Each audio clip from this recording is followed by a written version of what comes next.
welcome back. This is Debating to the Moon and Back. I'm your boy Z, and we got the infamous Tricky Trey. How y'all doing? We drove all the way to the Dub just to get him. And so today's topic is we're gonna talk goats. At first I was like, who is the goat? I wanted to turn a little bit more, and we're talking about what makes a goat. How do you say I am the greatest of all time? Is it overly used? And who do you think is the GOAT? Like every sport, like over every sport, or you can give your specific categories for certain sports. Cool. With that being said, I would say I think right away the term GOAT is overused.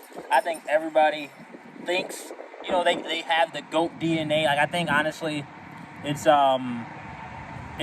talent that works hard. I don't think that coining the phrase, oh, I'm a GOAT or I'm GOATed, or like, I think a lot of those phrases are overly used. And I think that the world we live in now, everybody either wants to be the GOAT or be in the GOAT discussion, and they don't have even the resume yet. Yeah, I definitely feel you on that. I'm the same way.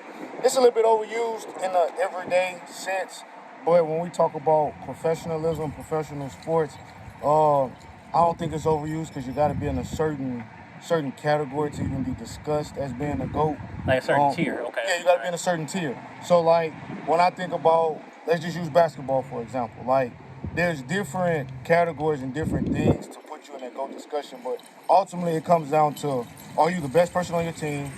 Are you the best person amongst the generation of the players that you got drafted with? And have you won championships? And I think that kind of just goes into the discussion for me. So okay.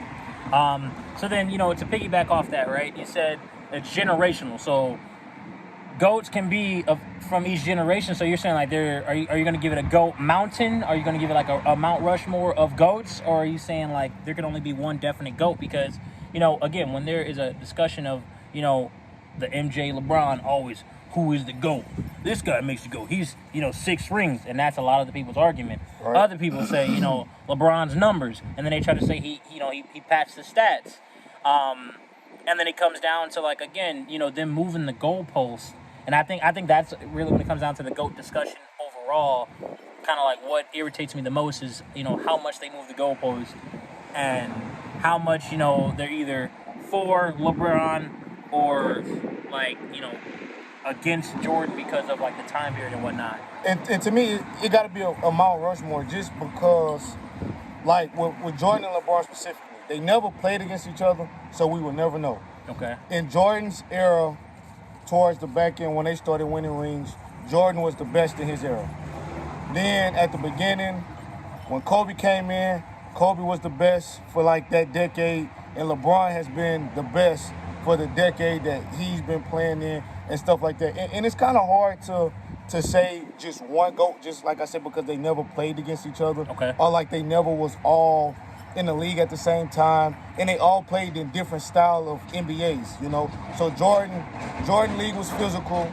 Kobe and LeBron at the beginning of LeBron league, it was physical, but now it's gotten less physical. Now it's more talent-based, okay. More threes, more, isolation, more different stuff like that. So the game has really transitioned to another way, I feel like. So.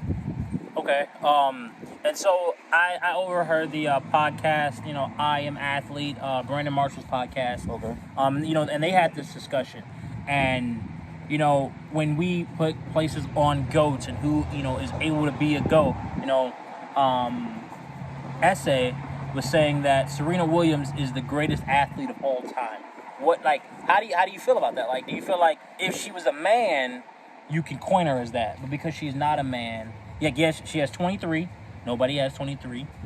She's given birth, almost died, and is still producing, at top of her. Like she's been in her prime for that long. So could you coin her as the greatest, or like the GOAT for females, or the greatest of all time when we talk about going into that Rushmore? Because if she's in the Rushmore, she obviously has the female, but does she also like kind of cross the female out and just put GOAT on her? I think it's both. So I think she's probably the greatest female athlete of all time to do anything. And then as well as, too, I mean, she could be on the Mount Rushmore because at the end of the day, to me, it's not about gender or what sport you play. It's about success. Okay. And when we look at her overall success through tennis, she's been very successful, and she's just dominated that sport for a very long time. And so, like you said too, with the almost dying again, coming back, and it just looks like her longevity is just amazing. Okay. If we're gonna speak longevity, obviously LeBron is Mr. Longevity year 17, going into year 18, season starting soon. So with him getting his 4th ring this year, if we're talking strictly GOAT to GOAT, of obviously comparing him to MJ, where do you see, did he move the needle at all, securing, this one, or are you gonna align with a lot of the sports analysts it's an asterisk because of all the circumstances that went into it? To me, it's not an asterisk. And I mean, I might be biased because I'm a LeBron fan, but a championship is a championship. You know what I'm saying? Like, everybody knew going into the bubble what they had to face. And so, just because, different circumstances and different stuff happen, a championship is a championship. There's no way you can put an asterisk by a championship because there's still a lot of hard work and dedication that goes into that. Okay. For me, I've always thought, even when LeBron only had 3 rings, that he's the GOAT, because like I said, in my generation, he's been the best in the decade that I've seen. And so, I mean, maybe for some other people, maybe this closes the gap for LeBron and the Jordan. But to me, it goes back to, like we said, with the Mount Rushmore, right? It's different. It's different GOATs for different things. If we go strictly off rings, Bill Russell's the GOAT. He has 11. If we keep just going down the list, there's other guys with more than 6. Yes, Mike was 6 for 6 with 6 MVPs, and that's always going to be tough to debate because that's 100% win percentage. But at the end of the day, when you just look strictly on rings, Mike is not the GOAT because they got people with more championships than that. And that's why I feel like, too, it's hard to say who the GOAT is off of championships, because you could be the 4th or 5th guy, but if you was on Bill Russell's team, well, now you got 11 rings too. You know what I'm saying? So it's different stuff like that kind of shakes up that discussion. Okay.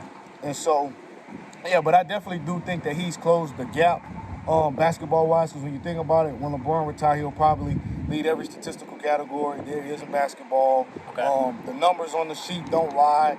And then just, too, when you just think about the way in which LeBron has, for the most part, before he went to Miami, he's always done more with less, right? And when I say that, I just think about his first couple years. He didn't really have a lot of big-time names on his team, but he was still winning games, making it to the playoffs. Yes, he wasn't winning those. Yes, he was losing championships, but he was still producing at a higher rate. Gotcha. So, I mean, my analysis on LeBron is I think people are over-critiquing him because, really, you got to think about it. He was the guy since AAU, 8th grade, high school. He's always been the guy, right? And I think that people wouldn't have even thought he would have been this great. You see what I'm saying? Right. So that's why I feel like the fact that, he overachieved is, a reason to say he could be a GOAT. Or he even is the GOAT. Because, again, you already talked about the stats. Right. The stat numbers don't lie, right? You talk about the elevation of play of your teammates. I'd much rather have a guy on my team that is willing to elevate me into the best person I can be, Right. and then us win championships. You see what I'm saying? Whereas, so for Mike, he elevated his team, but it was in a way that they necessarily feared him. You see what I'm saying? And back then, a lot of those guys, I guess it was a hard league, but a lot of them were soft in their mindset. It was MJ's the dog, MJ's this, MJ's that. And I think when we talk about even the rings that LeBron has got, they're like, oh, well, Ray Allen made this shot, Kyrie Irving made this shot. Well, it was well, you have a Kerr who makes one shot, you have a Paxson who makes a different shot, for MJ. So I think, the fact that they talk about who has done this, it's a team sport. It's already hard to get there in general. And the fact that LeBron has done it, he's been there 10 times. Right. So it's you've been there 10 times, you have showed up physically. There's some discussion about if he hasn't or has not showed up and whatnot, and if he flamed out or tweeted to be sedated. It's there's a lot of rumor mills who just want to hate. Right. And I think when we go back to the mountain, I think when we think about a Mayweather, I would say again, you have to kind of GOAT status him Right. because of what His he's success. done. But when you compare him to Muhammad Ali, you see what I'm saying? Like, I believe Muhammad Ali was the greatest boxer of all time. He just made the game look easy. Although there was great, generational talents like throughout that coming up, Muhammad Ali was the guy. Now coming up, you have Mayweather. They say and they try to take him apart. Oh, he picks his fights. He does this to pat stats. But he's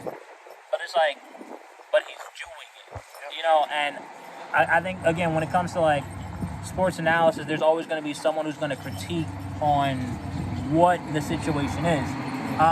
So I think if we go strictly, there's one GOAT. Who is your one GOAT? Any sport, one GOAT. Who is it? Oh. For me, it would have to be LeBron. Okay. And to me, it also goes deeper than just the sport, too. We see LeBron, he's done a lot. Speaking up, using his platform, using his voice for a lot of the injustices and stuff that happen. And I think that's one of the biggest things that makes him my greatest of all time, because when Mike played, Mike didn't speak up. When I think about Muhammad probably would be my set closer. He stood up for what he believed in and different stuff like that. But my one GOAT of all time of any sport probably would have to be LeBron, just more so for what he's done outside of the game, what he's done for his game. Like we said, the achievements. Okay. I mean, coming out of high school, 18, he was labeled by Sports Illustrated the chosen one. He's really lived up to everything that people thought he would be and more. And so that would be my one GOAT. What about you? My one GOAT, I mean, you mentioned him. I would say Ali. Ali is my one GOAT. Because if we talk about, what he did in that ring, the swivel, the iconic swivel made him untouchable. Mm-hmm. You literally, you dancing, bro. When you can dance on another professional athlete and make them seem like a child, that's something that's impressive. The fact that he was also able to throw hands. He was also able to fight defensively. So he was able to change his game in a single man sport to make him seem untouchable. When we talk about things he's done all outside of the sports world, obviously, this year's been a big, thing when it came to racial issues, injustice, and stuff like that. He actually decided to give up boxing. He's I'll give up boxing in order to, so the fact that he's willing to sacrifice what makes him for a bigger cause, that tells you that one, it's selfless. Two, although he can box, he can do this, he rather not for a bigger cause. So I think, that impact and how he's touched many people's lives, I think that makes him the GOAT in my discussion.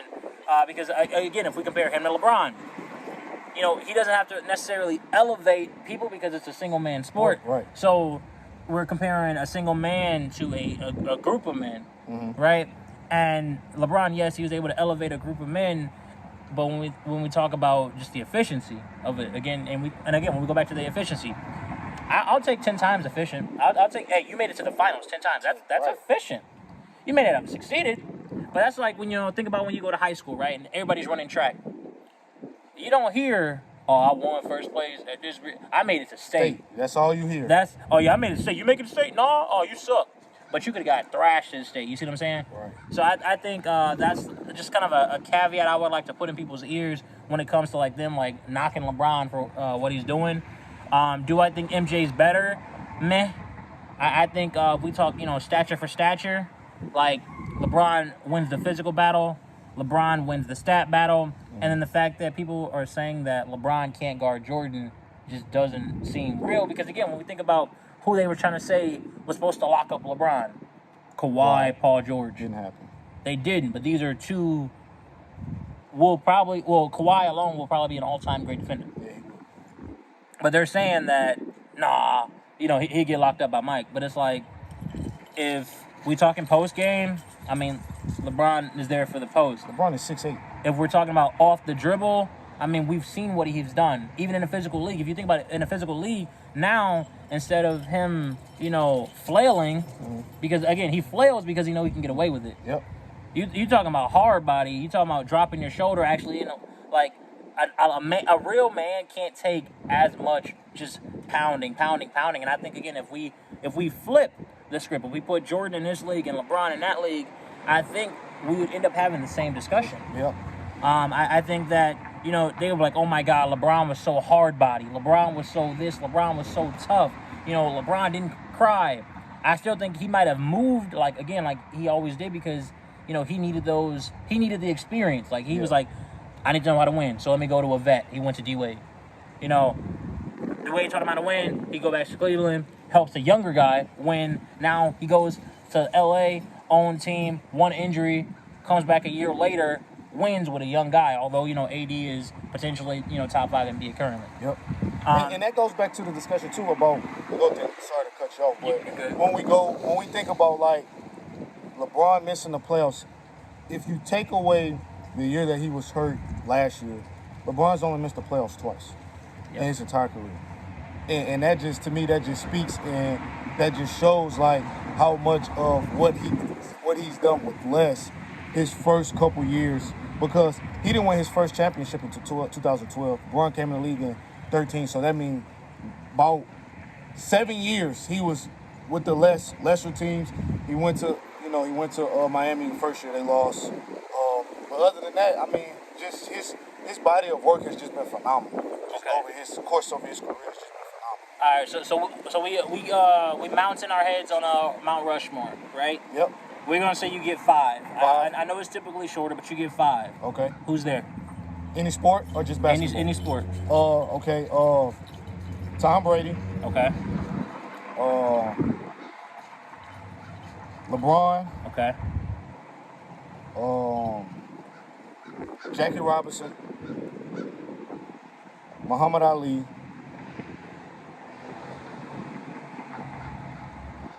And Serena. Gotcha. Okay. What about you? Okay. So I'm gonna take out.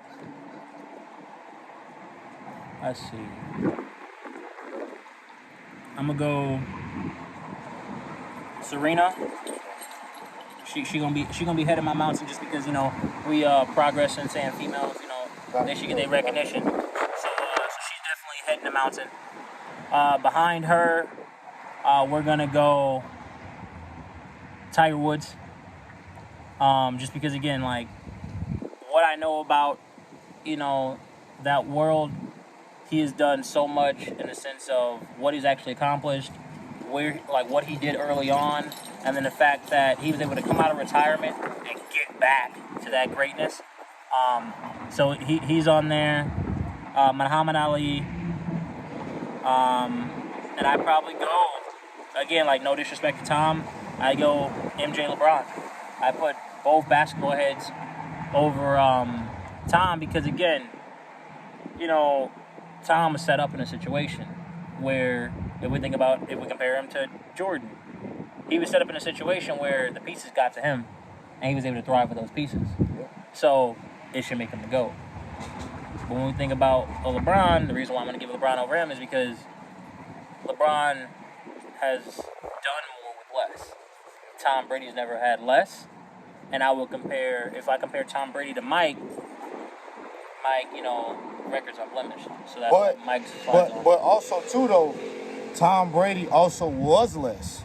We got to remember, Tom Brady was not drafted high. He was drafted in the 6th round, if I'm not mistaken. Yeah. So to progress, to go from a 6th-round draft pick to a backup, then to winning 6 rings, that to me, that's just kind of the separation. And we always say, too, that a lot of people with the argument with Tom is, well, he's always had Bill, he's always had a good defense and stuff like that. But what we fail to also realize is that outside of Randy Moss, what premier receiver has Brady had? Besides, I guess you could throw Gronk in there maybe, but he's also not a receiver, he's a tight end. I mean, Brady's got it done with Julian Edelman, Amendola, like a lot of guys that either also wasn't highly drafted, played quarterback in college, and so it's just, that's why I included him in mine. Okay. It's just kind of that thing. I mean, 6th-round draft pick to back up for a couple years, to starting, to winning rings. That's also one of those stories where it's just like, hey, nobody ever knew that Tom Brady would be Tom Brady. Yeah. And I mean, I think again, like I think his development was later on, where again Mike was cut, and that's why like again I think how many high school students getting cut at that late of an age will be like, actually I'm gonna turn this around. Actually, I think I'm gonna make something for myself. And then when he finally got there, and like again he had that LeBron in him. Once he actually got it, he got all the LeBron treatment. Because I wouldn't even call it the Jordan, I would call it the LeBron treatment. LeBron is the high school guy. He got the LeBron treatment once he actually like, he was like, oh, okay, all right, you finna go here. And then I think from there it's LeBron treatment. But yeah, so I mean, I would say we wrapped up our Rushmore. There's slight differences, which is totally fine. But yeah, I wanted to thank you for coming on today. This is Debating to the Moon and Back. So again, we're always going to juggle conversations. I also want to bring you back just on some later conversations down the road. But guys, this is Debating to the Moon and Back. It's Trey. It's your boy Z, and we are out.